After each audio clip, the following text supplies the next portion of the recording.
За сайн байцгаана уу хүүхдүүд ээ. За нийгэм судлал хичээлийн сонгоны агуулгын хүрээнд бид эдийн засаг гэсэн агуулгыг судалж байгаа. За өнөөдрийн эдийн засгийн судлах зүйл ба зах зээл гэсэн сэдвийн хүрээнд одоо нэмэлтээр өгсөн зарим нэг ойлголтыг энэ одоо видеогоор тайлбарлаж өгье. За хичээлийн сэдэв бол эдийн засгийн судлах зүйл ба судалгааны арга. За тэгэхээр эдийн засгийн ухаан нь нэг талаас эдийн засгийн мэдлэгийг олж авах танин мэдхийн үйл ажиллагаа нөгөө талаас одоо үйлдвэрлэлийн үр дүнд олж явж байгаа мэдлэгийн тогтолцоо гэж хэлж болно. За ерөнхийдөө эдийн засгийн онолын одоо хичээл нь хязгаарлагдмал нөөцийг ашиглан нийгмийн хэрэгцээг хамгийн бага зардлаар хамгийн одоо их үр ашигтайгаар хангах хүмүүсийн өвөл хөдлөл шийдвэр гаргалтыг судалдаг ийм шинжилгээ ухаан.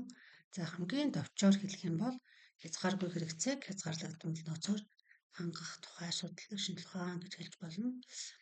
За жишээлбэл бид одоо жишээгээр тайлбарлах юм бол за ном авах бас үзэг авах хэрэгцээтэй байгаа. За гэвч бүгдийг нь авах одоо мөнгө үлдэхгүй тул аль нэгийг нь сонгож нөгөөг нь сонгох боломжгүй болдог. За ийм тохиолдолд одоо илүү оновчтой зөв сонголт хийх арга ухааныг эдийн засгийн шинжилгээ ухаан судалдаг. Өөрөөр хэлбэл хязгаарлагдмал нөөцөөр хязгааргүй хэрэгцээг хэрхэн хангах тухай одоо сонголтын шинжилгээ ухаан болвол эдийн засгийн шинжилгээ ухаан юм аа. За мөн одоо эдийн засгийн ухааны судлах зүйлд одоо эдийн засгийн үндсэн асуудал за мөн макро микро эдийн засаг юу судалдаг вэ гэдгийг бас тайлбарлаж өгье. За эдийн засгийн үндсэн асуудал бол ерөөсөө юуг яаж хинт гэсэн тий одоо ийм одоо хуваарлтын дагуу одоо энэ үйл ажиллагааг бол судалдаг. За үүнд бол хязгаарлагдмал нөөц буюу одоо газар, хөдөлмөр, капитал, за бизнес эрхлэх чадвар болон одоо хязгааргүй хэрэгцээний зөрчилдөөний асуудлыг бол судалдаг. За энэ нь бол үндсэндээ одоо нөгөө хүчин зүйлийн зах зээлийн асуудлыг мөн судалж байна гэсэн үг. За макро эдийн засаг бол улс орны түвшин дэх одоо дотоодын нийт бүтээгдэхүүн, инфляц ажилгүй төсөв мөнгөний бодлогыг судалдаг. За микро эдийн засаг өрөх бүх салбарын түвшинд үн, үйлдвэрлэл хэрэглээ гэх мэт одоо ийм зэлийн жижиг бүтцийг бол судалдаг гэж өмнөх хичээлдэр үзсэн. За тэгэхээр ерөнхийдөө бол эдийн засгийн судлах зүйл бол эдийн засгийн нөөцийн орчил, зах зээлийн механизм, за нийгмийн эдийн засгийн тогтолцоог одоо бүхлээр судалдаг байх нэ. За эдийн засгийн судалгааны одоо аргууд гэж юу вэ? Тэгээ тайлбарлая. За ямар ч нэг аль ч одоо шинжилгээ өрнөсөн судалгааны аргуудтай байдаг.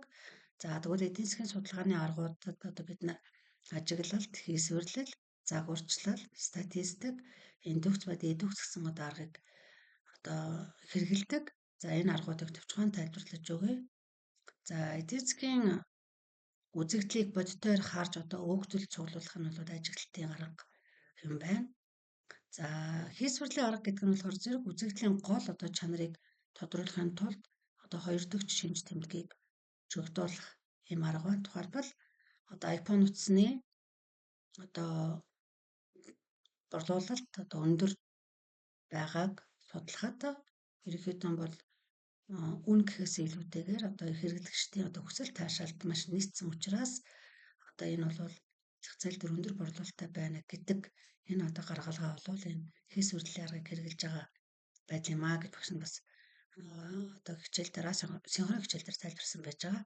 За загварчлалын арга бол эдийн засгийн үйл явцыг одоо математик болон график төрслөөр илэрхийлэх арга байна. Тухайлбал одоо эрэлтийн мөрөө, нийлүүлэлтийн мөрөө за тэгээд одоо тэнцвэр түн гэх мэтийг одоо харуулсан график бид нар төсөлдөг энэ аргыг хэлж байна.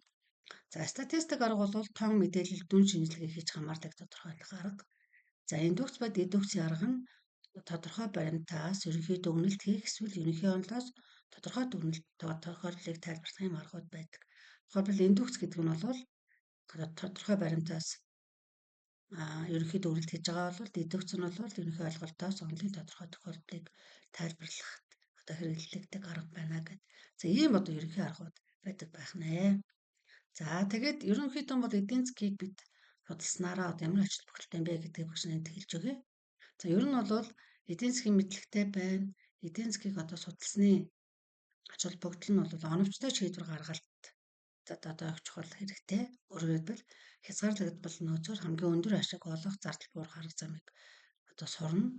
За зах зээлийн механизм буюу өөрөөр хэлбэл Үнд хэрхэн тогтож, нөөц одоо хэрхэн хуваарлагдаж байгааг ойлгох чадвартай болно. За мөн одоо үйл явдлын учир шалтгаан үр дагаврыг шинжлэх чадвартай болж ерөнхийдөө бол одоо өрхийн аж ахуй, бус компани, одоо аж ахуй эрхлэх чадвартай байснараа одоо ерөнхийдөө одоо зах зээлд бол амьдрах чадвартай болж үйлдвэрлэл эрхлэх чадвар бол улам одоо нэмэгдэнэ гэсэн үг юм аа. За ингээд бид дараагийн хичээлээр бол мөн эдийн засгийн зарим ойлголтыг өргөжлүүлэн судална. За өнөөдрийн одоо энэ видеог мөн одоо үзээд гол ойлголтыг тэмдэглээрэй. За анхаарал тавьсанд баярлалаа.